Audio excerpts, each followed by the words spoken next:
Have you ever wondered what creates genius? In fact, when you hear the word genius, what comes to mind? I'm guessing figures like Leonardo da Vinci come into your mind. But what made these geniuses like da Vinci genius in the first place? Were they just handpicked by God to be born with genius, while everyone else was ignored?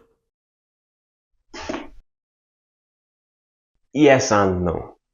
Yes, because they were born with it, but no, because it wasn't just them who were born with it. You were too. Would you believe that?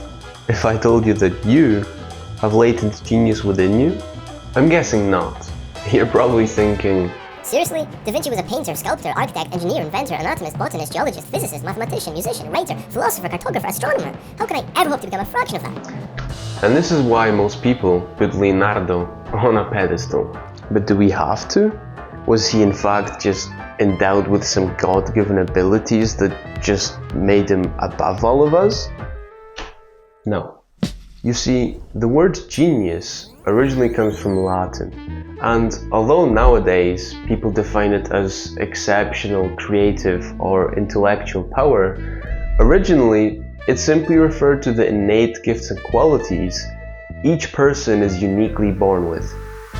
Each person, including you. So it's not that Leonardo had some alien or godlike abilities, it's just that he spent his entire life actually utilizing and refining the unique gifts he did have, and as a result, he got closer to tapping the full human potential than anyone in history has ever. As far as we know. We don't know everyone who's ever lived, of course. As Sigmund Freud said about Leonardo, we respect him by learning from him. And because he's the perfect role model for learning how to tap your unique gift, find your zone of genius, and bring out your full potential, today I bring to you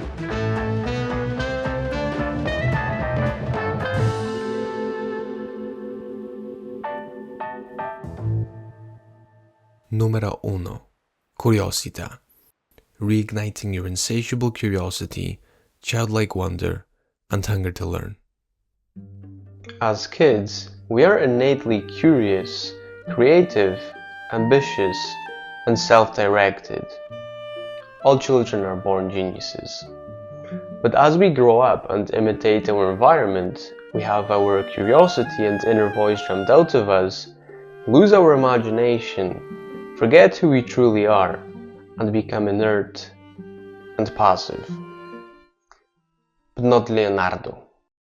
Leonardo retained all those traits, like his insatiable curiosity, and stayed in touch with his inner voice. How? You see, Leonardo was born illegitimate. Basically, his parents weren't married, which at the time meant he wasn't allowed to go to formal school. Hey, quiet. Instead, Leonardo grew up surrounded by nature.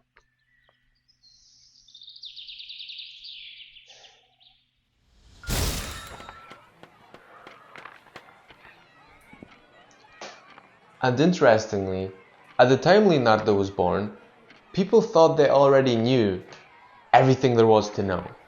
Meaning, if Leonardo did go to formal school, he may have adopted this belief and never would have become the Leonardo that we know today. Fabian, what did I say? Thankfully, that never happened.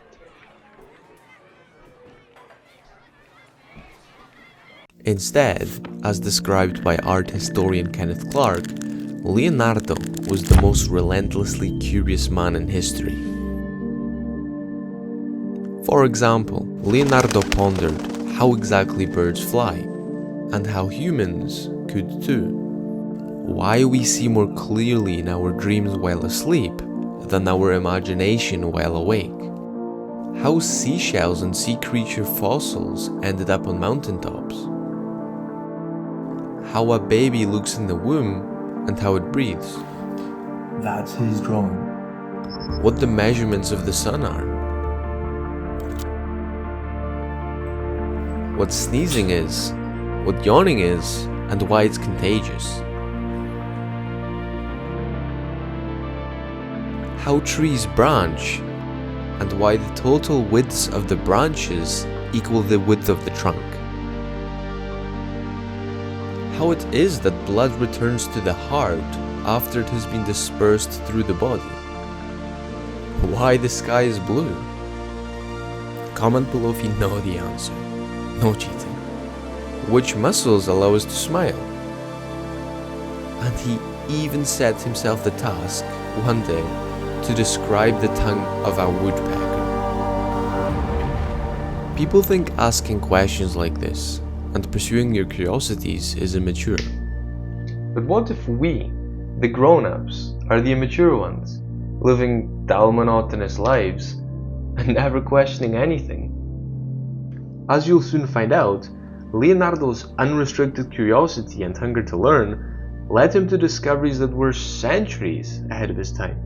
As Leonardo himself said, learning never exhausts the mind. The only reason learning does exhaust most of us is because we feel forced to learn things we don't care about in school.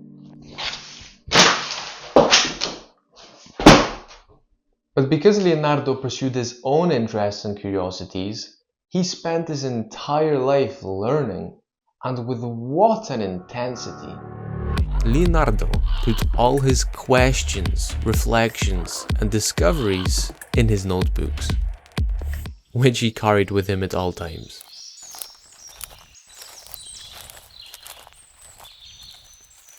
And it's estimated that he filled over 20,000 pages. Of which over 7,000 remain to this day. Yeah, and of those several thousand pages that remain, Bill Gates bought just 18 of them for $30.8 million. Yes, that's true. But that's not to say you should start filling your notebooks just so Bill Gates would pay you for them. And money's completely besides the point here anyway. Because in fact, Leonardo once turned down money from one of the most powerful women in Italy to retain his autonomy. His freedom to pursue his own interests. And you have this freedom. You can start capturing your ideas, questions, and observations in a notebook of your own. Or wherever you like, really. There are no rules. After all, your curiosities and interests are completely unique to you. No one has the exact same combination. So imagine what a waste it would be not to pursue them and never to find out what you could have learned, achieved, and become. So, as it turns out, questions are in fact the answer. Start asking more of them.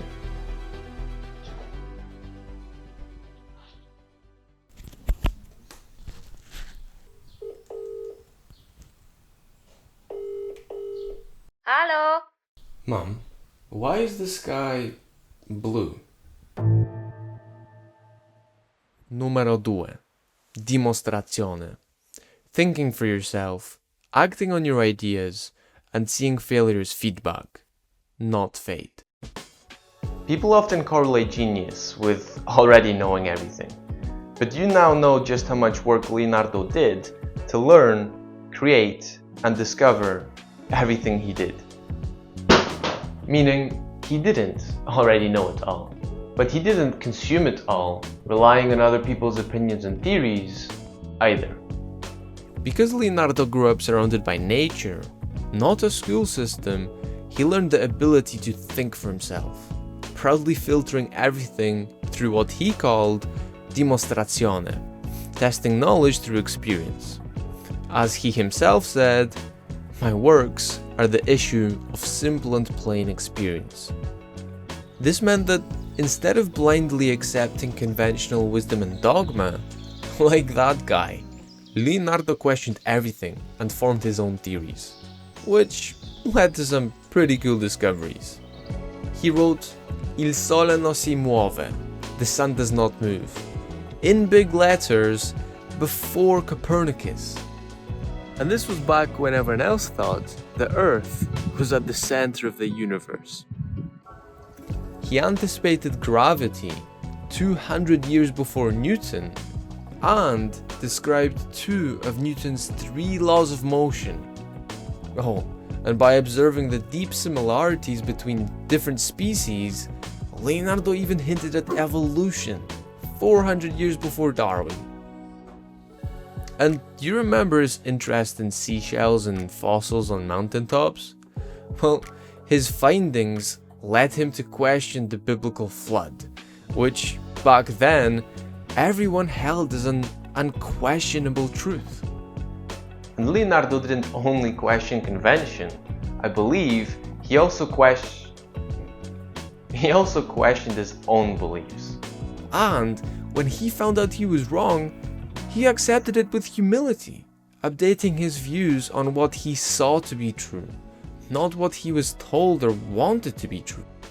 That's not just science, that's wisdom. Exactly. I mean, Leonardo's willingness to question everything, including his own beliefs, would be remarkable at any age. But remember, he was born during a time when people thought that all knowledge was already known.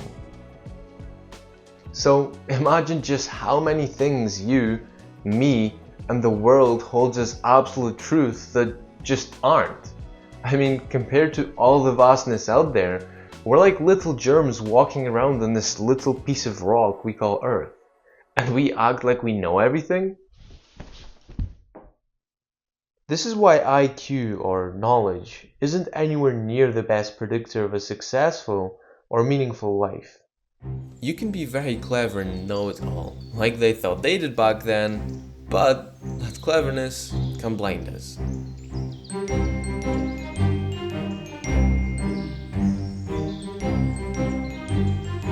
Instead, far more important is agency, the tendency to take meaningful action. Because, as Leonardo said, knowing is not enough, we must apply. Being willing is not enough, we must do. And that's exactly what Leonardo did. He took massive action his entire life. And what did that mean? That he failed. Over and over. Minus 6, 5, 4, 3, 2, 1.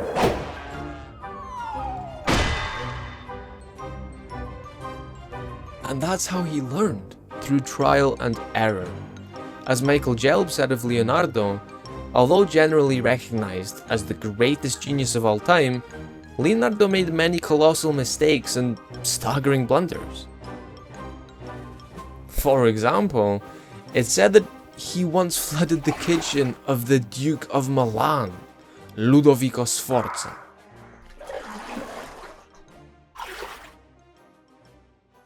What? You don't think I've actually flooded my family's kitchen for this, do you?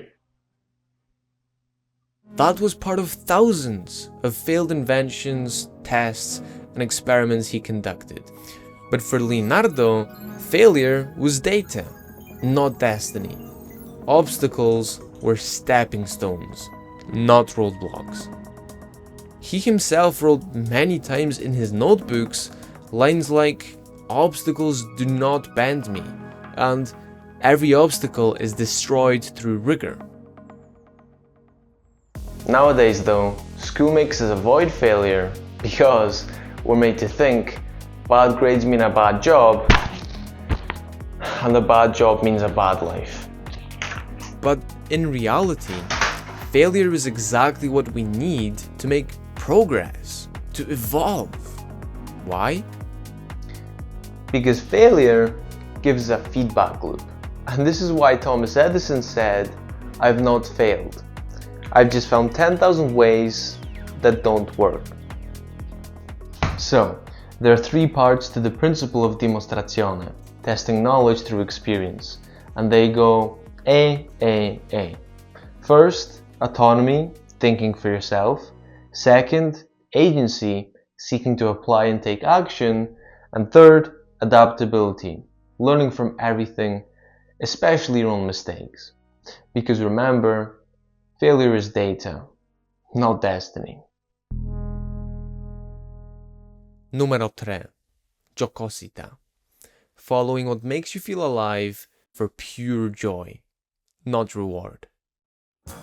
Now, you may be wondering, where did Leonardo get the discipline to do all this learning and experimenting? Well, here's the answer. He didn't need discipline. You see, for Leonardo, his work wasn't work. It was play. And the world was his playground. Do you remember all those thousands of pages he filled in his notebooks? Well, he never did any of that to make money. He did it all because he simply wanted to. Now, on the other hand, look at this guy in the back.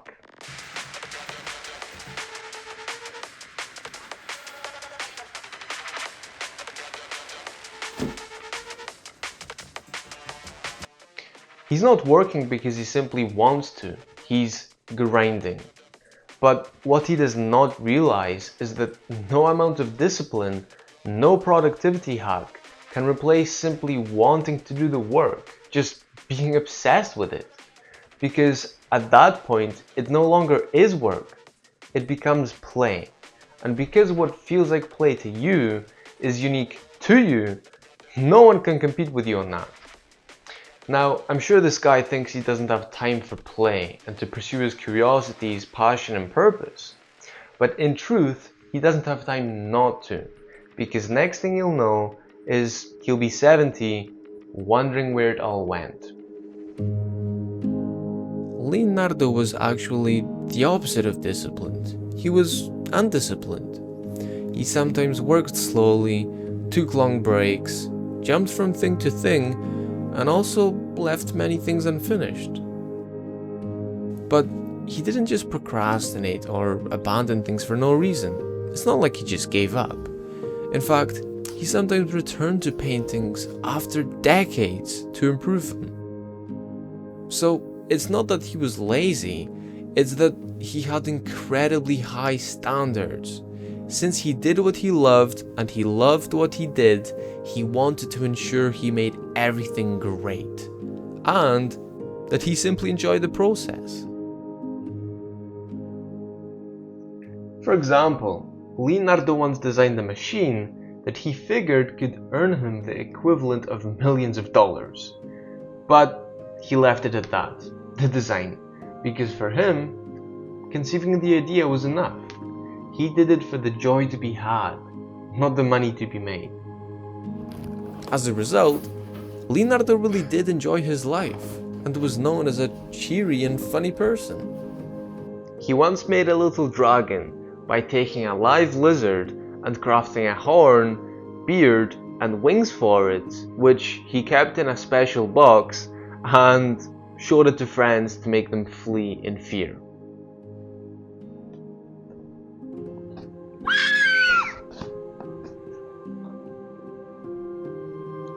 So, sure, he was very serious and intense with his studies and experiments, but as Sigmund Freud said, it's also true that Leonardo remained like a child for the whole of his life. Even as an adult, he continued to play. His seriousness drove him to find truth, and his playfulness to make incredibly creative connections. He even found joy in small acts of kindness, like freeing birds from cages after paying to buy them. That's a simple yet beautiful thing, yeah. Unlike those birds, Leonardo seemed to realize that greatness isn't something to be chased, but something to be freed. Something we awaken from within by aligning our life and work with who we are. Yes, I'm really going to say it. You are capable of greatness. Once you find what feels like play to you, you'll no longer need to force yourself to do great work. It will come naturally because you'll want to do the work. And at that point, you automatically become dedicated, maybe even obsessed. And it's exactly this obsession that led Leonardo to create his best works. None of his work was forced. For example, Leonardo never painted the rich and powerful Isabella d'Este, no matter how much she begged, because he just didn't want to. But he did later choose to paint a silk merchant's wife, and that painting is the Mona Lisa. Yet, he never even delivered it. He kept it to himself and worked on it for 16 years, trying to perfect it all the way to the end of his life. So it's not like he just painted history's most famous painting, just like that. In fact, it's not just a painting, it's a lifetime on canvas, the culmination of decades of thorough studying and refining his craft day after day. And yet, Leonardo didn't plan to make Mona Lisa the most famous painting, nor to become the most famed genius of all time himself. It happened as a byproduct, because above money, fame and recognition, he simply did things for their own sake. And, as a result, his work was not a grind, it was a dance. One where he created from passion, not obligation. Now go begin your lifelong dance. Numero 4. Semplicità. Simplifying your life to make space for clarity, presence, and inspiration. The ability to come up with creative, sophisticated ideas is associated with genius, and Leonardo came up with many. But how? Did he have some magical way of receiving these sophisticated ideas from heaven? No. Instead, the answer lies in his most famous quote: "Simplicity is the ultimate sophistication." You see, it's much less about what he did have and much more about what he didn't, because Leonardo did not have constant obligations, endless distractions, and piles of clutter like some of us do nowadays.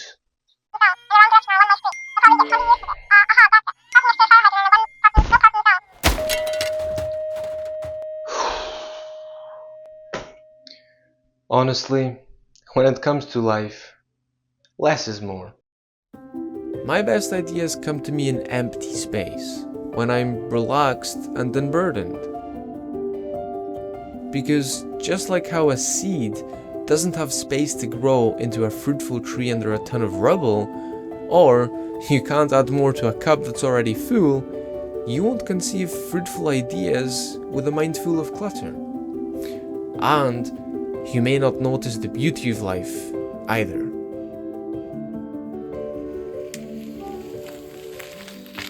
That's why one of Leonardo's mottos was saper vedere, knowing how to see. Because, as he said, the average person looks without seeing, listens without hearing, touches without feeling, eats without tasting, and talks without thinking. But not Leonardo. He lived to experience, not just exist.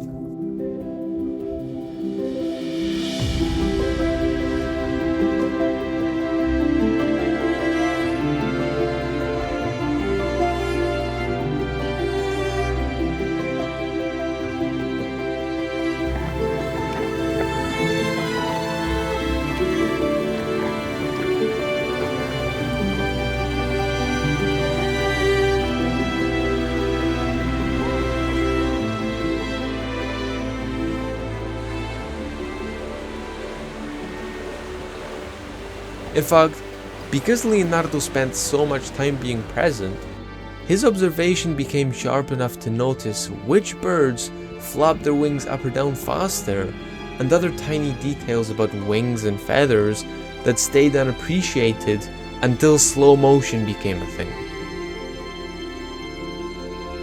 And he remarked about the human eye: who could believe that so small a space could contain the images of the whole universe? But this isn't about having superhuman vision.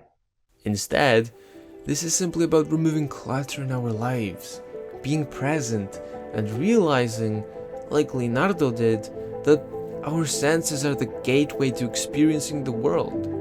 Because the thing is, there is so much beauty and wisdom hidden in plain sight. All we have to do, like Leonardo did, is, instead of rushing through life all the time, slow down a little sometimes.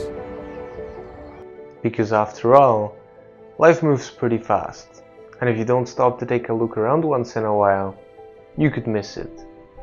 So, smell the flower, savor your meal, watch the clouds drift, feel the wind on your face, or the water on your hands. Listen to nature's melody, to the finest music, or to silence. best case, you create the space for more creativity and inspiration, and worst case, for being more present, grateful, and joyful. Either way, win-win. Numero 5. Corporalità. Seeing the vitality of your body as the soil that allows your mind to flourish.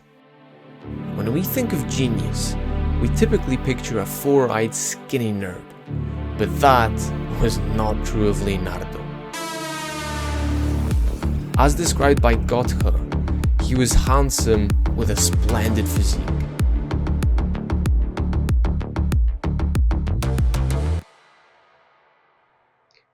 But why is this even relevant?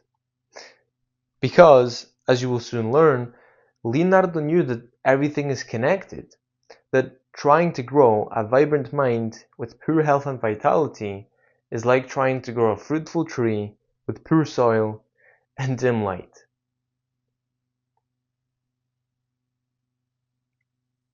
That's why Leonardo didn't choose between developing his mind or his body. He chose both. No, not at the same time. Who hired this guy?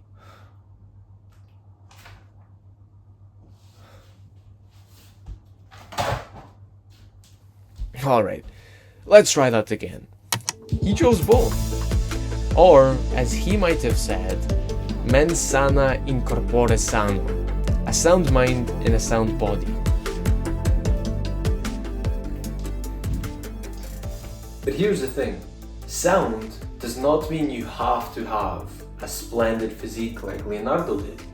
You see, Leonardo saw the human body as, and I quote, a masterpiece of engineering.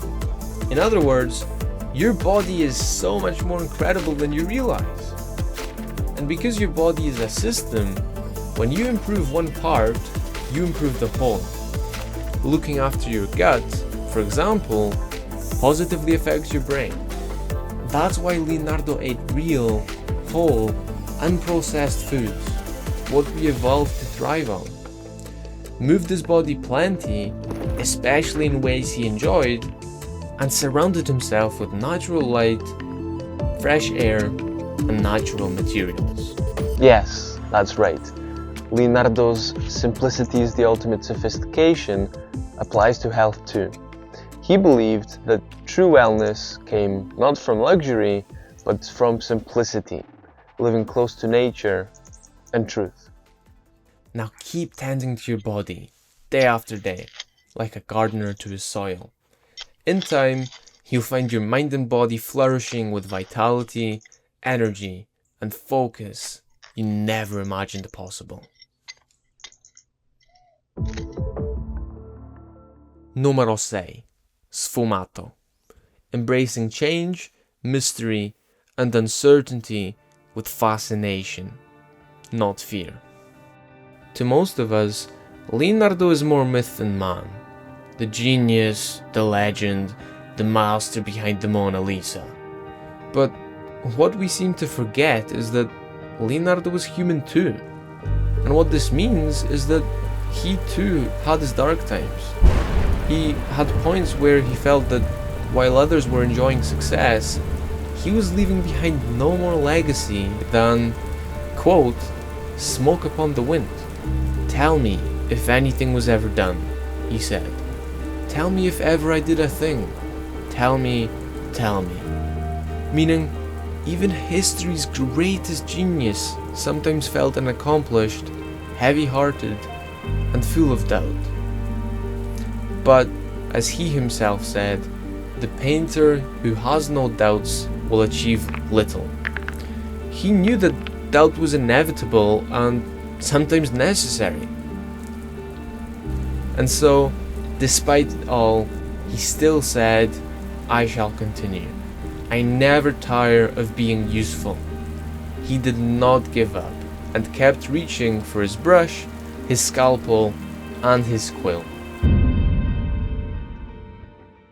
What this shows is that no one has it all figured out, not even history's greatest genius. And you don't need to either.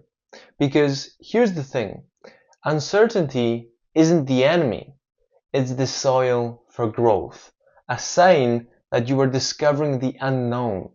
And that is where growth happens, not in comfort.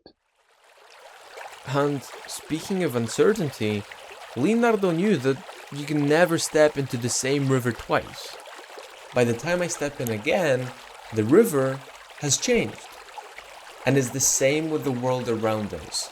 Everything is in a constant state of change, including ourselves.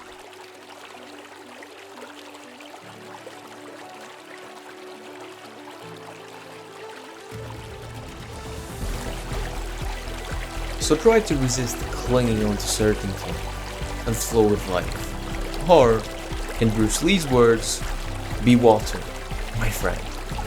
And when you feel like giving up, keep going. Because when you persevere, the horizon will clear.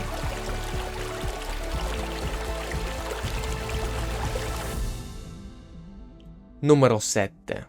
Illimitato. Forgetting your limits to awaken to what you're truly capable of. How was Leonardo such a great painter? Even though he also pursued philosophy, engineering, invention, embryology, humanism, neuroanatomy, sculpting, strategy, morphology, kinesiology, physiology, biomechanics, osteology, optics, mathematics, and more! The answer is that he wasn't a great painter despite pursuing all those other things he loved, but precisely because of them. You see, Leonardo didn't accept any labels. He wasn't only left-handed or only right-brained or only a painter. He was whatever he wanted to be. And remember how he wasn't allowed to go to formal school because he was an illegitimate child? Well, that's proof that your greatest limitation can become your greatest advantage. Good point. Aside from seeing things that existed and asking why, Leonardo imagined things that did not yet exist and asked, why not? For example, he tried to engineer a suit for underwater diving 300 years before modern scuba gear, build a tank 400 years before armored vehicles existed, create a flying machine 400 years before the Wright brothers took flight, invent automation mechanisms 450 years before the word robot even existed, design an ideal city 500 years ahead of its time, design a parachute before anyone had ever even flown, and attempt the largest bronze horse statue that was ever made. Some of his inventions succeeded, most failed. But what matters is that he did not give up on something because it wasn't realistic. He made it real in his mind and then worked to bring it out into reality. And that's why so many of his inventions and discoveries weren't realized until centuries later. He was thinking so far ahead and with so few limitations. He didn't wait for permission. He didn't wait for the perfect moment. And he did not wait for the future to come to him. Essentially, he didn't shrink what's possible to fit his mind.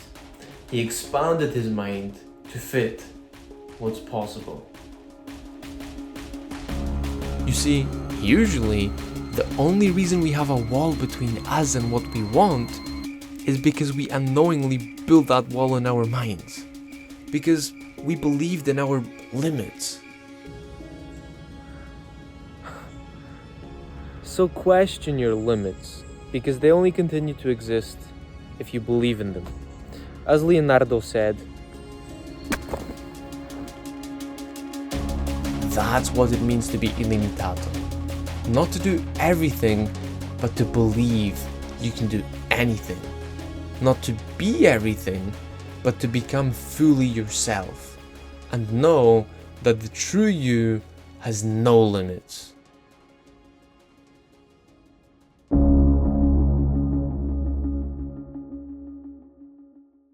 Numero 8.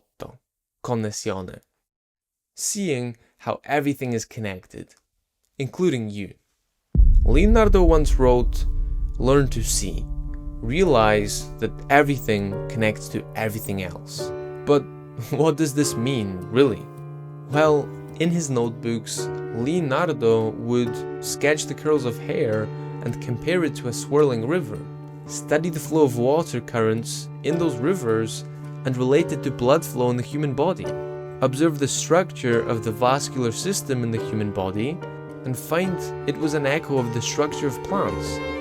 Study the Fibonacci sequence and golden ratio on those plants and see it repeat in seashells and the human body.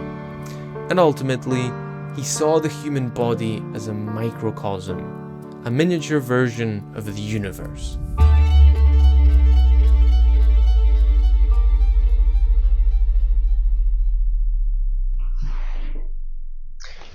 Leonardo was right. Everything is connected, and you can never merely do one thing. How you eat shapes how you think. What you believe shapes what you perceive. And even how you heal yourself helps to heal the world. As we've discovered, Leonardo never planned to become the greatest genius of all time. He simply followed what made him come alive, listening to his inclinations, indulging his curiosity, and honoring his joy. And yet, by doing so, he created a legacy that has impacted the world. And that is the message to all of us. By going inward, we impact outward. By tapping your genius, your full potential, and pursuing your best self, you contribute to the whole of humanity, the greater good.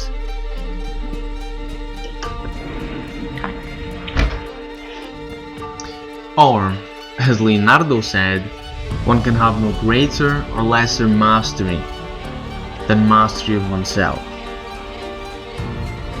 So master yourself, follow your aliveness, and the ripple effect, the impact, may be greater than you could ever imagine.